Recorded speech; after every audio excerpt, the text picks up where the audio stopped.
दत्तात्रेय जी द्वारा किए गए 24 गुरुओं की कथा। भगवान उद्धव जी से कहते हैं, यदु राजा ने श्री दत्तात्रेय से ऐसे ही प्रश्न पूछे थे जैसे आप मुझसे पूछ रहे हैं। यदु राजा ने देखा कि त्रिकालदर्शी अवधूत ब्राह्मण निर्भयता से विचर रहे हैं, सो उन्होंने पूछा, दत्तात्रेय जी, आपकी भांति मेरा शरीर पुष्ट नहीं है। जिस काम और लोभ की अग्नि में संसार के अधिकांश लोग जल रहे हैं, उससे आप बिल्कुल प्रभावित नहीं होते हैं। आप अपने ही स्वरूप में स्थित रहते हैं। आप अपनी आत्मा में अनिर्वचनीय आनंद का अनुभव किस प्रकार कर पाते हैं? दत्तात्रेय जी कहते हैं, राजन, मैंने जान लिया है कि सांसारिक जड़ वस्तुओं में आनंद नहीं है। जड़ वस्तुओं में से मैं मन को हटाकर सभी के दृष्टा आत्म स्वरूप में अपनी दृष्टि को स्थिर करके दृष्टा का दर्शन करता हूँ। दृश्य में से दृष्टि को हटाकर जो दृष्टा में स्थिर करता है, उसी को आनंद मिलता है। राजन, आनंद बाहर के विषयों में नहीं, भीतर है। मैंने अपनत्व को भुलाकर दृष्टि को अंतर्मुख कर लिया है। मैंने अपने ही स्वरूप में स्थित कर लिया है। प्रारब्ध जो भी देता है उसको आनंद से स्वीकार करना चाहिए। तुम भी अपने को स्वयं सुधार लो। दीक्षा गुरु एक होता है, किंतु शिक्षा गुरु अनेक हो सकते हैं। मैंने एक नहीं 24 गुरुओं से ज्ञान पाया है। मेरे गुरु के नाम आदि इस प्रकार है। धरती मेरा पहला गुरु है। मैं प्रभात में उसे वंदन करता हूँ। हाथ क्रियात्मक शक्ति के प्रतीक है। निश्चय करो कि परमात्मा को पसंद आए वैसे ही काम करूँगा। माता की भांति मेरी रक्षा करना। धरती बहुत कुछ सहकर भी सबको सुख ही देती है। मैंने धरती से सबके प्रति सद्भाव और सहन शक्ति सीखी है। वायु मेरा दूसरा गुरु है। वायु से मैंने संतोष और निसंगता सीखी है। आकाश मेरा तीसरा गुरु है। आकाश ने मुझे सिखाया है कि आत्मा आकाश की भांति अनादि और अविनाशी है। ईश्वर उसी की भांति सर्वव्यापी है। जल मेरा चौथा गुरु है। जल से मैंने शीतलता और मधुरता का उपदेश पाया है। जल की भांति साधक को शुद्ध रहना चाहिए। मधुरभाषी और शीतल स्वभाव युक्त होना चाहिए। अग्नि मेरा पांचवा गुरु है। अग्नि से मैंने पवित्रता सीखी है। हृदय में यदि विवेक रूपी अग्नि होगी तो पाप नहीं आएंगे। विवेक ही अग्नि है। किसी भी व्यक्ति के दुर्व्यवहार को मन में मत रखना। दूसरों के पापों के बारे में सोचना भी पाप ही है। दूसरों के पापों की बात मन में से निकाल दो। विवेकाग्नि से उन्हें जला दो। चंद्रमा मेरा छठा गुरु है। चंद्रमा ने मुझे क्षमता सिखाई है। वृद्धि और ह्रास तो शरीर के होते हैं, आत्मा के नहीं। संपत्ति में अपना भान न भुलाना और विपत्ति में दुखी मत होना। हरे कृष्णा। दत्तात्रेय जी यदु राजा को आगे बताते हैं, सूर्य मेरा सातवां गुरु है। सूर्य की भांति परोपकारी होना है, किंतु अभिमानी नहीं। एक ही सूर्य के प्रतिबिंब कई जल पात्रों में कहीं दिखाई देते हैं। आत्मा भी एक है, किंतु विविध देहादि उपाधियों के कारण अनेक स्वरूपों वाला दिखता है। वास्तव में आत्मा उपाधि रहित है। कबूतर मेरा 8वां गुरु है। कबूतर के प्रसंग से मैंने सीखा है कि किसी भी वस्तु या व्यक्ति के प्रति अतिशय आसक्ति नहीं होनी चाहिए। कबूतर पत्नी और पुत्र की आसक्ति के कारण मर गया। किसी की भी मृत्यु पर विलाप न करो। रोने वाला स्वयं भी एक दिन जाने वाला ही है, तो फिर दूसरों के लिए क्यों रोते हो? अपने लिए ही रो। अजगर मेरा 9वां गुरु है। अजगर की भांति प्रारब्ध कर्मानुसार जो भी मिले उससे संतुष्ट रहो। समुद्र मेरा 10वां गुरु है। समुद्र वर्षा ऋतु में बहुत सा जल मिलने पर भी छलकता नहीं है और ग्रीष्म ऋतु में जल न मिलने पर भी सूखा नहीं हो जाता। सुख दुख में हमें भी समुद्र की भांति ही रहना चाहिए। पतंगा मेरा 11वां गुरु है। वह अग्नि से मोहित होकर उसके पास जाता है और जलकर मर जाता है। मनुष्य भी माया से मोहित होकर उसमें फंसकर अपना सर्वनाश मोल लेता है। पतंगे की भांति सौंदर्य के पीछे पागल होने से अपना अहित ही होता है। जगत के विषय बाहर से सुंदर है, भीतर से नहीं। सुंदरता तो कल्पना मात्र है। एकमात्र श्री कृष्ण ही सुंदर है, उन्हीं से प्रेम करो। भ्रमर मेरा 12वां गुरु है। भ्रमर की भांति सार ग्रहण करो, किंतु आसक्त न बनो। भ्रमर ने कमल में आसक्त होकर अपने हाथों से प्राण धो लिए। वह लकड़ी तो छेद सकता है, किंतु कमल की कोमल पंखुड़ी को नहीं, क्योंकि उसे कमल के प्रति आसक्ति जो है। यह संसार भी कमल जैसा है, जो अपनी विषय रूपी गंध में जीव भ्रमर को फंसा देता है। भ्रमर कमल की पंखुड़ियों के खुलने की सोचता है, किंतु हाथी तब तक उसके सारे सपने उजाड़ देता है। मनुष्य भी सांसारिक विषयों में फंसकर अपने को लुटा देता है। सो विषय सुख में मत फंसो। हाथी रूपी काल कुचलकर नष्ट कर दे, उससे पहले ही सर्वस्व का मोह छोड़कर प्रभु से मन को जोड़ लेने वाला व्यक्ति काल को हरा सकता है। जिस प्रकार भ्रमर में लकड़ी को कुरेदने की शक्ति है, उसी प्रकार मनुष्य भी बड़ा ही शक्तिशाली है।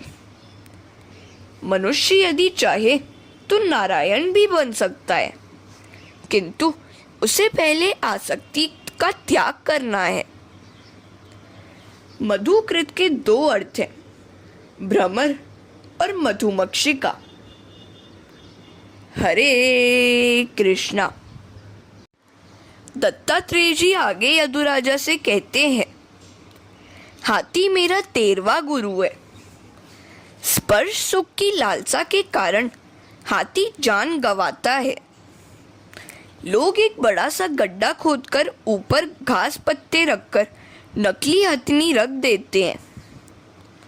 हाथी उसे असली हथनी मानकर स्पर्श सुख की इच्छा से वहां जाता है और तुरंत उस गड्ढे में फंस जाता है। साधक पुरुष को चाहिए कि वह नारी का संग न करे और साधिका स्त्री को चाहिए कि वह पुरुष का संग न करे। मूर्ति तक का स्पर्श न किया जाए। पदापि युवती भिक्षुर मास प्रषेद दार्वीमपि। मधुमक्षिका मेरी 14वीं गुरु है।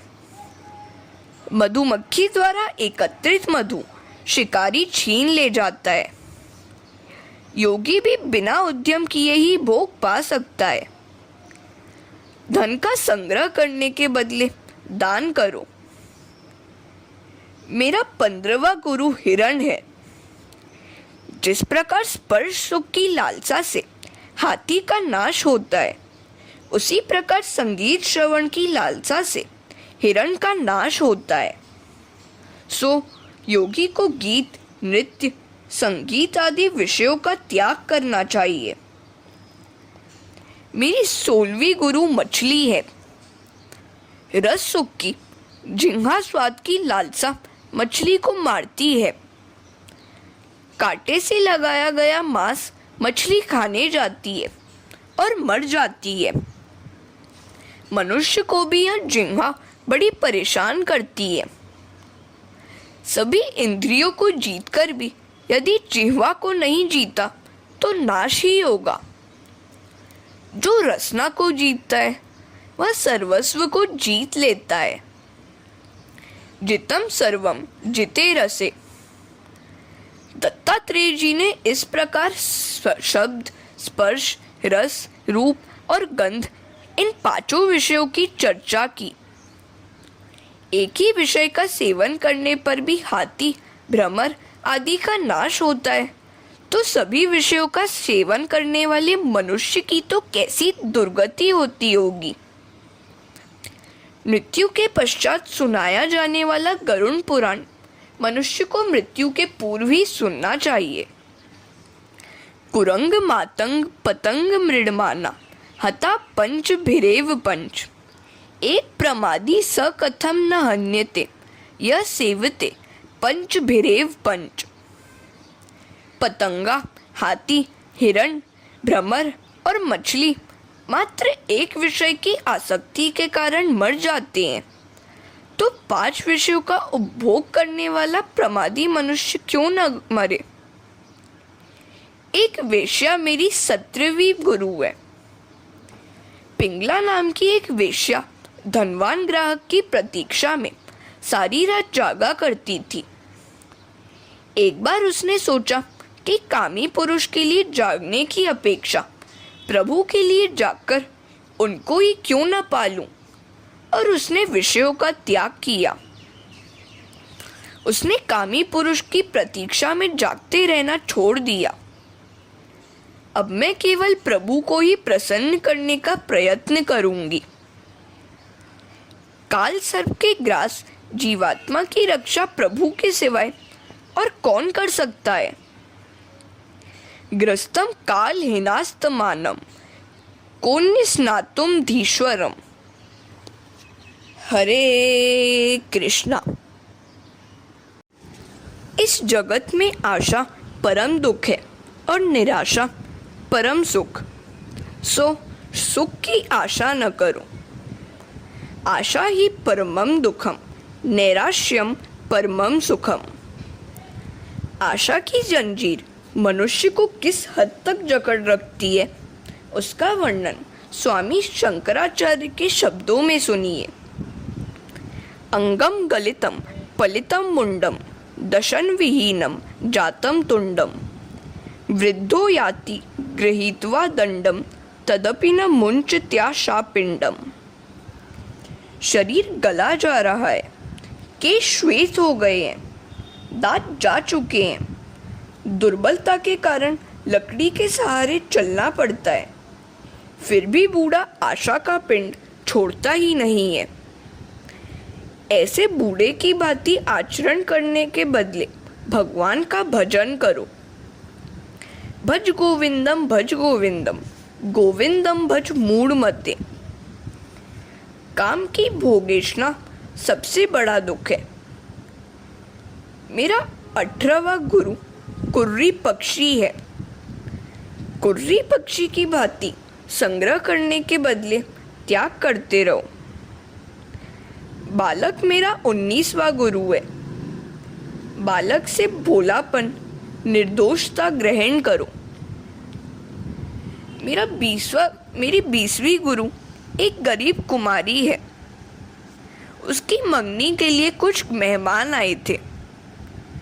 घर में चावल तैयार न थे, तो वह मूसल लेकर बैठ गई, किंतु उसने सभी चूड़ियां उतार दी, क्योंकि यदि चूड़ियां रहने देती तो मूसल के शब्द करते समय खनक होती और मेहमान जान जाते कि इस घर में चावल तक नहीं है।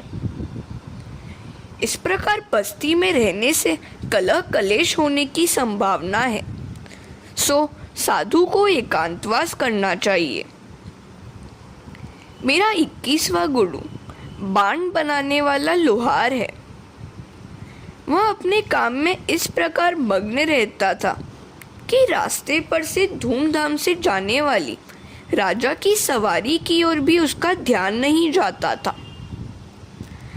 लौकिक कार्य में तन्मयता के बिना सिद्धि प्राप्त नहीं होती है, तो फिर परलौकिक कार्य में ईश्वर की आराधना में तो तन्मयता के बिना सिद्धि मिल ही कैसे पाएगी। ध्याता, ध्यान और ध्येय जब एक रूप हो जाते हैं तभी जीव कृतार्थ हो सकता है। मेरा 22वां गुरु सर्प है। सर्प की भांति मुनि को भी अकेले ही विचरण करना चाहिए। मेरी 23वीं गुरु मकड़ी है। मकड़ी अपने मुंह से लार टपकाती है, उससे खेलती भी है और उसे निगल भी जाती है। ईश्वर भी अपनी माया से सृष्टि का सर्जन करते हैं और अंत में संहार भी। कीटक मेरा 24वां गुरु है। भंवरी उसको पकड़कर अपने बिल में कैद कर देती है। कीटक भंवरी के भय से उसी का चिंतन करता रहता है और अंत में स्वयं भंवरी बन जाता है। मनुष्य भी ईश्वर का चिंतन करते करते ईश्वर बन सकता है। विषयों का चिंतन करने से उसका मन विषयी हो जाता है। प्रभु का चिंतन करने से प्रभुमय। यदु राजा ने गुरु दत्तात्रेय को साष्टांग दंडवत प्रणाम किया। हरे कृष्णा।